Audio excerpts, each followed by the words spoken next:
This is CBC Vancouver News.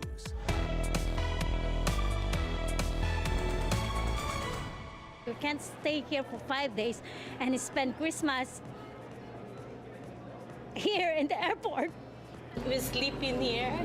Tonight on CBC Vancouver News, the cancellations and delays continue at YVR with a commitment from staff to get planes back off the ground and pretty rough right now. Frigid temperatures with nowhere to go. People without a permanent home are surviving through treacherous conditions also. Literally having agent of influence, bringing messages, intimidating people. Revelations around Chinese police stations on Canadian soil, including here at home. Good evening, I'm Zahra Premji. Thanks for joining us. We return to Vancouver International Airport again tonight, where thousands of stranded travelers are still waiting anxiously for rescheduled flights. The airport says mass cancellations this week mean many planes are stuck here, causing congestion. As John Hernandez reports, weather worked in the airport's favor today, but more snow is expected soon. More flights were able to make it out of YVR on Wednesday, but there were still plenty of delays and cancellations, and even more passengers struggling to get home for the holidays. I'm frustrated, I had anxiety, I'm sad, and I feel bad for people with kids. Marie Santos was supposed to catch a connecting flight in Vancouver to Manila on Sunday. It was canceled, rescheduled, and then canceled again this morning. Her airline's desks empty. Customer service says, well, the only people that can help you are the staff of Cathay Pacific in the airport of Vancouver. So, but where are they now? Nobody's helping us. She fears her odds of seeing her family by Christmas are dwindling. Can't stay here for 5 days and spend Christmas here in the airport. I'm sorry. Despair and frustration have flooded the airport halls. I'm tired. I've been trying to hold it together. I've had some tears come up. I haven't been home for Christmas in 2 years, so we're gonna hopefully make it home for Christmas. Many here wonder if this could have been avoided. For a major international airport like this not to be able to be set up for a little bit of extreme weather, which we're going to get more of with climate change, you know, they probably need to take a second look. What was forecasted was between 5 and 10 centimeters of snow, and what fell was 30 centimeters of snow. Airport officials say the intense snow kept crews from cleaning runways for hours on Tuesday.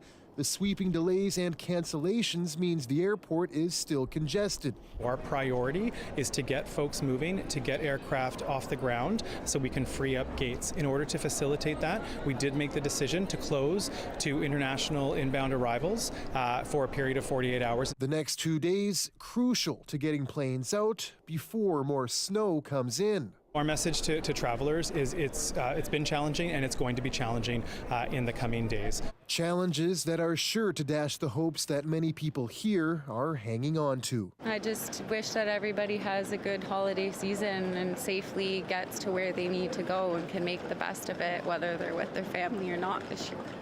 Because I know I'm not the only one in that situation either. John Hernandez, CBC News, Richmond. As you heard, many passengers have been trapped for hours, if not days. As the CBC's Benit Breit shows us, it's taken a lot of emotions, sadness, and even creativity to get through being stranded. Now, if it hasn't been obvious enough, more than 200 flights have been canceled here at YVR. It's left passengers stuck and waiting, so we wanted to check in to see how they're passing the time.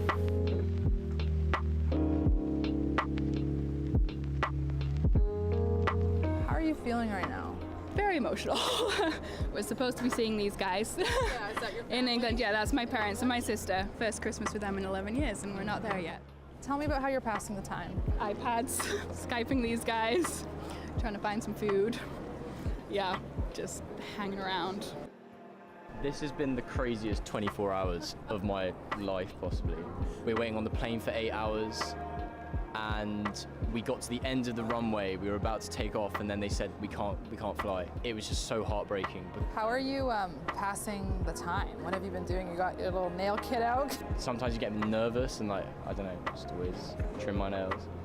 Okay, so we were both Japan, and Yeah, we just met here and we just like talked about the things around us, like school, friends, or...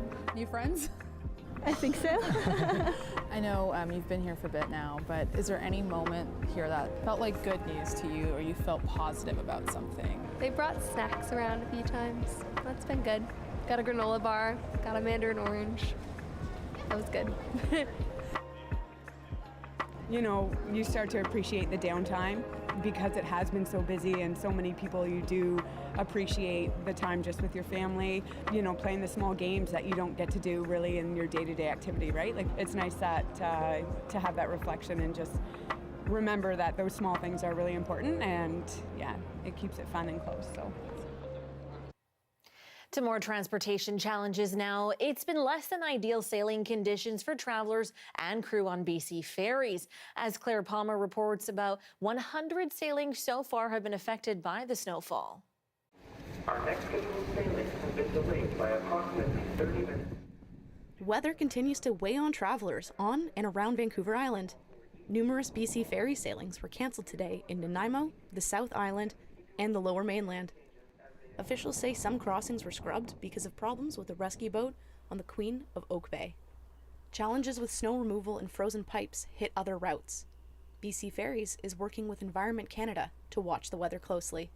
Due to a number of systems coming in, we would recommend that customers do check our website before they head out to the terminals to see if there are any weather impacts on our sailings.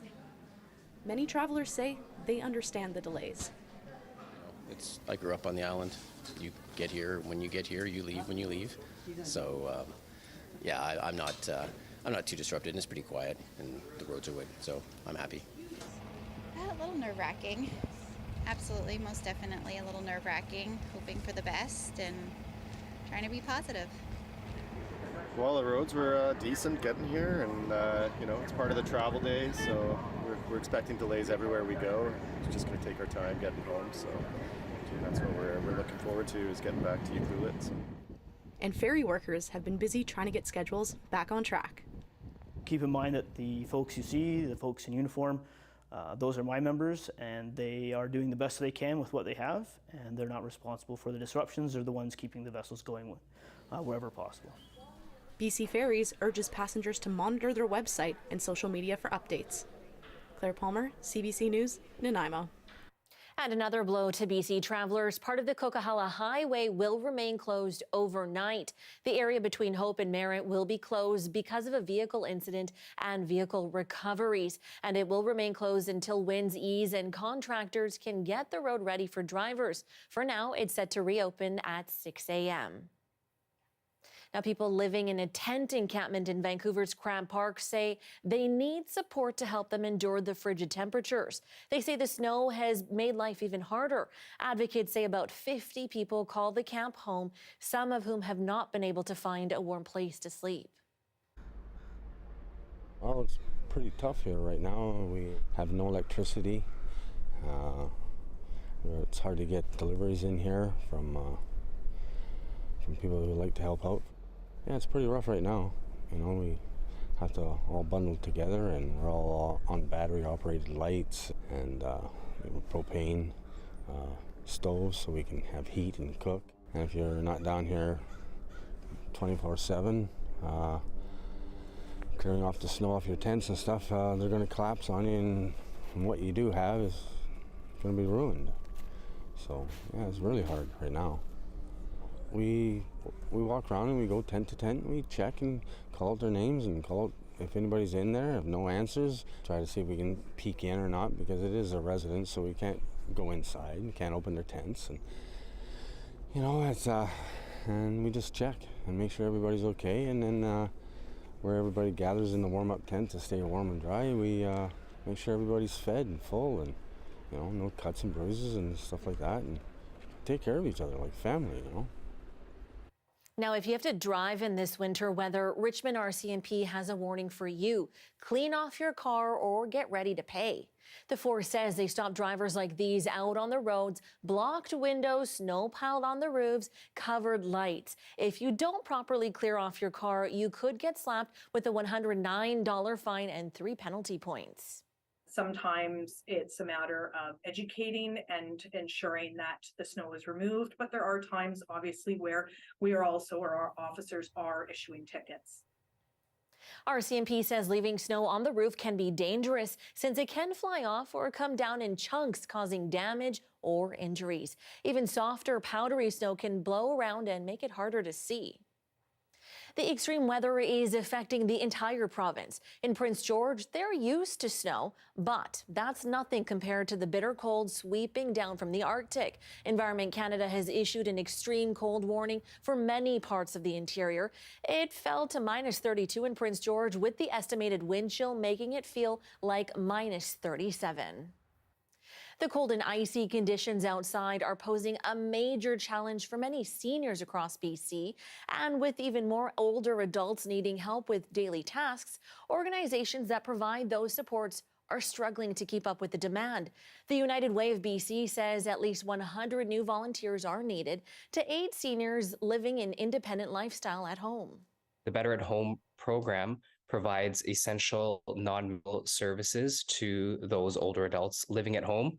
Examples are meal deliveries, groceries, light housekeeping, sometimes it's snow shoveling, whatever some of those things are that some older adults may no longer be able to do. The United Way's Better at Home program pairs volunteers with seniors in more than 300 communities across BC. Packages and letters from Canada Post are set to land in your mailbox, but expect them to be late. Yesterday, the corporation halted all delivery service across the South Coast because of the winter blast. Today, it says it will do its best to deliver in the Fraser Valley, Metro Vancouver, Kamloops, Kelowna, Prince George, and parts of the island, but there may be delays. Delivery is still halted on South Vancouver Island.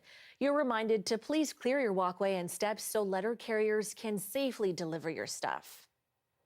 BC's police watchdog has released its report into the deadly shooting during a bank robbery in Saanich, clearing officers of any wrongdoing.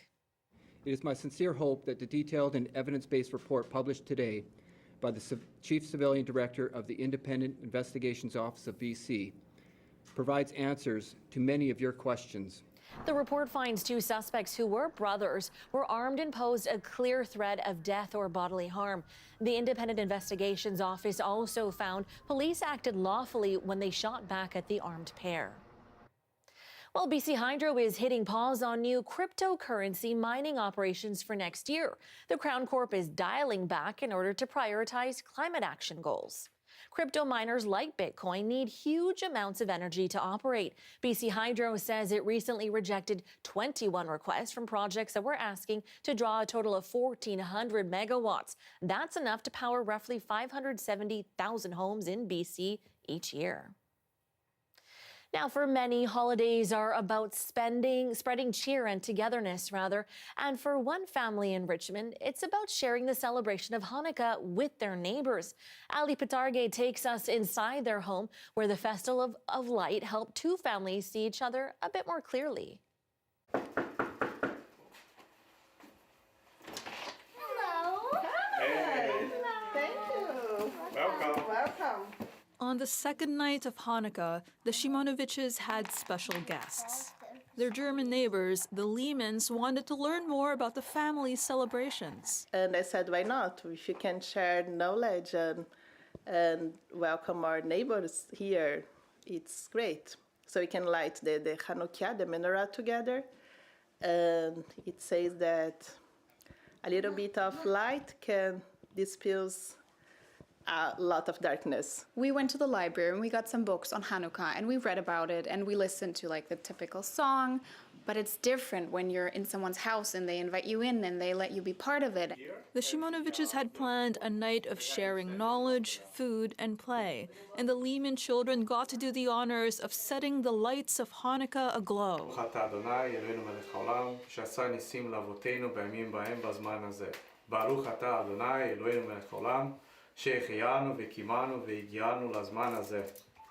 I wanted to show our traditions, like Hanukkah traditions, things that the Jews they have been doing for many centuries. I always thought that you just light the candle, but I found out they say something. They celebrate for 8 days because The oil that was supposed to last only for one night lasted for, like a miracle, lasted for 8. And both families learned about each other's heritage, finding common ground between their cultures. If you learn more, you discover that you have much more in common.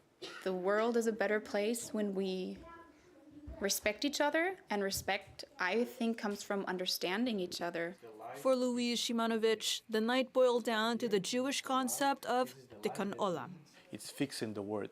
You have to work towards a better word every day, bring not just God into this word, but bring better relations between you and your neighbor, between you and your friends, between you and your community. And if there's one thing he wants the Lehmans to take away, Light is the most important message right now. Share the light, pass the light forward, be a better person, be a better human being. the learning will continue amidst a festival of light they hope has sparked a lasting friendship. Ali Pitarga, CBC News, Richmond.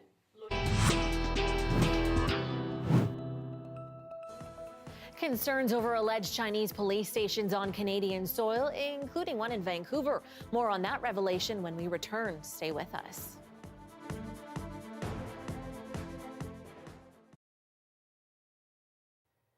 Thanks for sticking with us during our commercial-free live stream. All month, we're collecting donations for BC food banks. The annual fundraiser began earlier this month with CBC BC's Food Bank Day, and some special guests were here to soundtrack the event. Take a listen. Well, hey there, ladies. Oh, hi, Shannon. We're having such a fabulous time at the CBC Food Bank Day. What do you say we sing a little Jingle Bells? Yes, jingle bells, jingle all the way. Oh, what fun it is to ride in a one-horse open sleigh. Jingle bells, jingle all the way. Oh, what fun it is to ride in a one-horse open sleigh. Dashing through the snow in a one-horse open sleigh.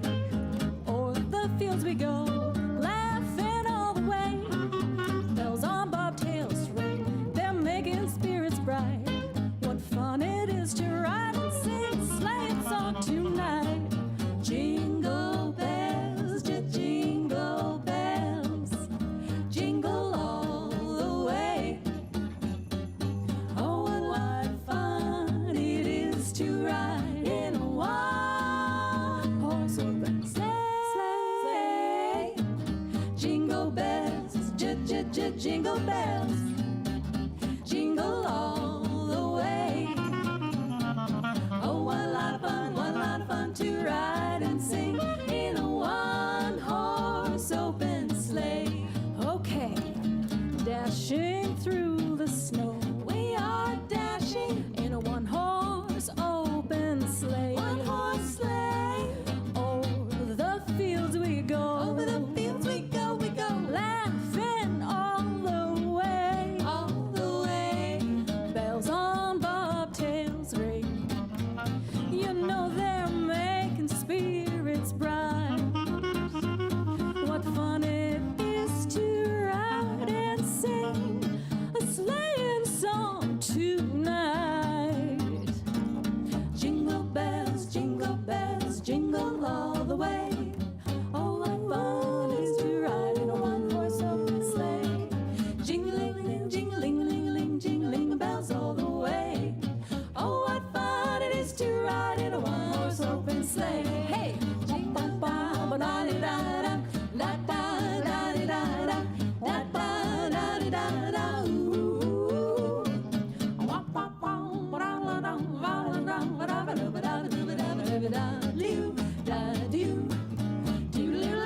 Hey, jingle bells, jingle all the way. Oh, what fun it is to ride in a one-horse open sleigh. Jingling, jingling bells all the way. Oh, what fun it is to ride in a one-horse open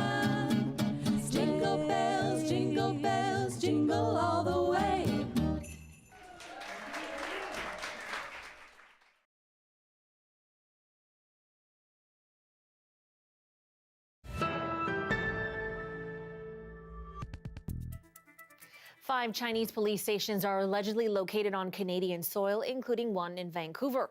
These revelations are now raising concerns on Parliament Hill about what it could mean for political interference. As Eva Yuguen-San shows us, some experts say the role of Chinese intelligence in this country is actually far more widespread. I got threats all the time from online and from my social media. Yiping Li fled Hong Kong for Canada in 1997.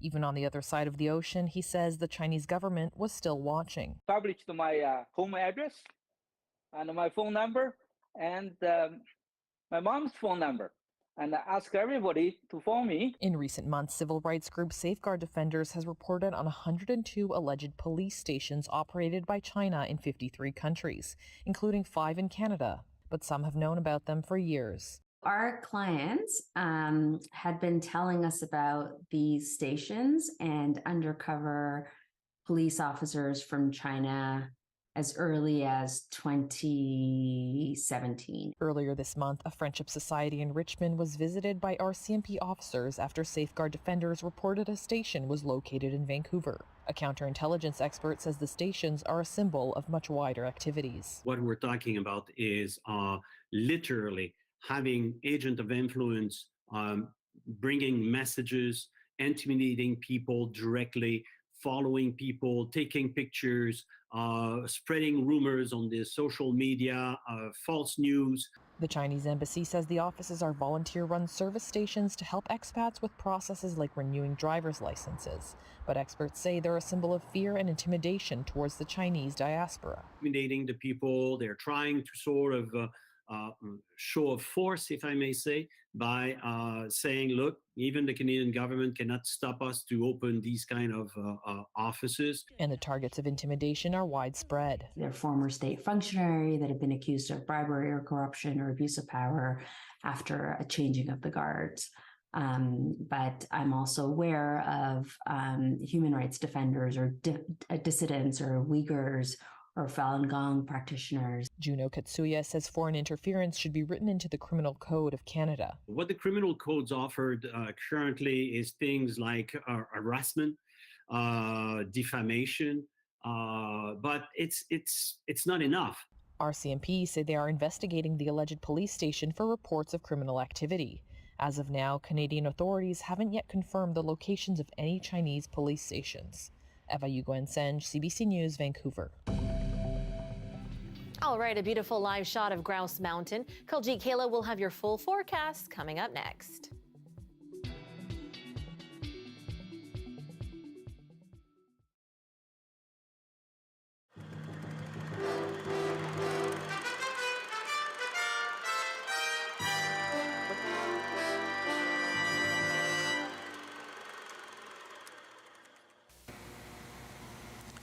For the man with the magnum imagination and the magnum-sized pocketbook, you could always get the new Ferrari 308. Its new improved V8 motor has 225 horsepower, and it's a rare one. Only 3,000 a year are made. But you can get yours at Clark Simpkins for $80,000. Of course, you might have a bit of a problem getting it under the Christmas tree. You need a little motivation for someone who's always late? Well, how about this dynamite clock from the California Gift Company? $47. That'll blow your mind. Some small items for the big people around the house this Christmas? Someone who wants to be a star or maybe a disc jockey? Well, how about this wireless microphone, $9.95 at Radio Shack? Or maybe you have an executive around the house who's having trouble making decisions. How about this executive decision maker? $11.95. Home movies are always a big item at Christmas time. And these days, of course, it's all on videotape. The new stuff is lighter and easier to use than ever. This Sony Beta movie, available at Miller's, is $2,000 and 6.5 pounds. And now when those pesky news crews come to bother you, you can videotape them.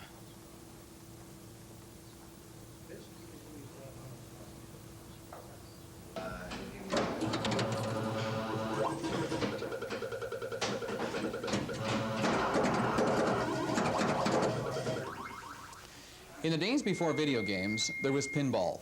Well, pinball's making a comeback. And these days you can buy your very own pinball machine at John's Jukes on 7th and Main. They range in price from $445 to $1,300.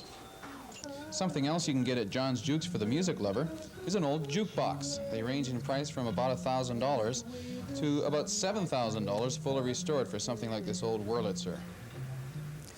Black & Whit in North Vancouver has all kinds of stocking stuffers for adults, like this 24-karat gold-plated toothbrush at $14.50, and Snorban for those who have trouble sleeping with their noisy mates. The idea is that the hooks keep your nostrils open and stop you from snoring.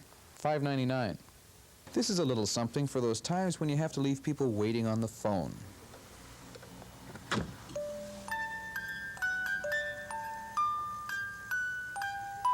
So you feel like you want to fight? Well, this is a lot safer. You can get your frustrations out without getting a black eye. All for $4.50.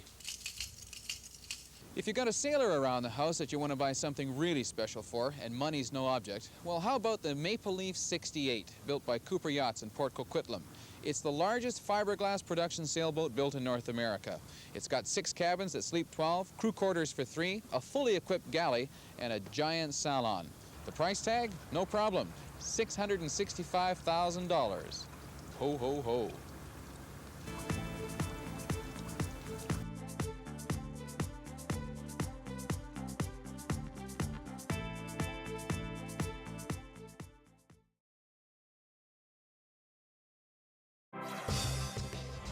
Hi, I'm Amy Bell, and here's what's in your CBC Vancouver inbox.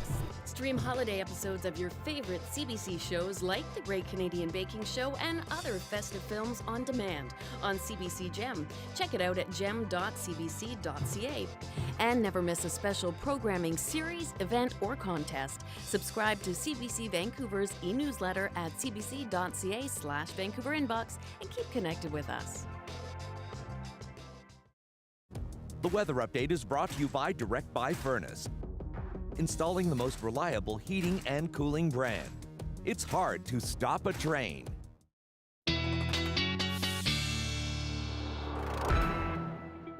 All right, we have weather specialist Kuljeet Kaila with us today to talk about, yes, you guessed it, weather. I'm hoping for some reprieve, but is there any around the corner, Kuljeet? We are going to see some more snow before we do see some, reprieve in any of this, and that's going to be happening Thursday night. We just had a winter storm watch issued for the Lower Mainland and Greater Victoria earlier this afternoon. By Thursday midnight, we will start to see some light flurry start. It will get heavier closer to the Friday morning commute between 6 and 10 a.m. And then by Friday afternoon, it will turn to precipitation, but that might be freezing rain, and that's because of the Arctic air mass that's across BC, bringing temperatures down to -22, for example, for Williams Lake. For Vancouver, -5. We're sitting at about 5 to 10 degrees below what the average should be for this time of year. So it is extremely cold. So that's on Friday. But watch what happens after Friday into Saturday and Sunday when we do get into all that rain.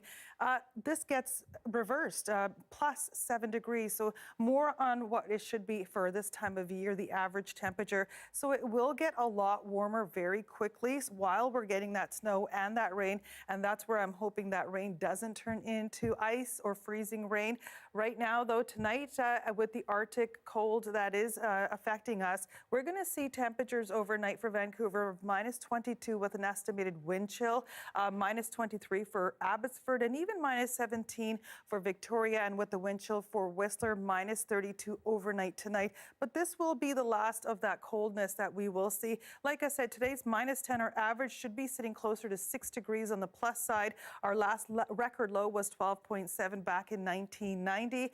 Estimated wind chills for Metro Vancouver, -22, -23 in the Fraser Valley. And that snow, like I said, Friday night, Thursday night into Friday morning is when it's going to be coming. Up to 10 centimeters expected, and then it turns to rain and we get those temperatures again. And even sunshine by Wednesday. Zahra? All right, not gonna lie, I'm still enjoying the snow, so thank you for that. You've got a couple more days. And that's your late news for this, balmy Wednesday evening. Thank you for joining us tonight. Now, I have some advice for you. My mom says in the wintertime, take it slow and be patient, friends. So be safe, have a good night, and we'll meet you back here tomorrow night.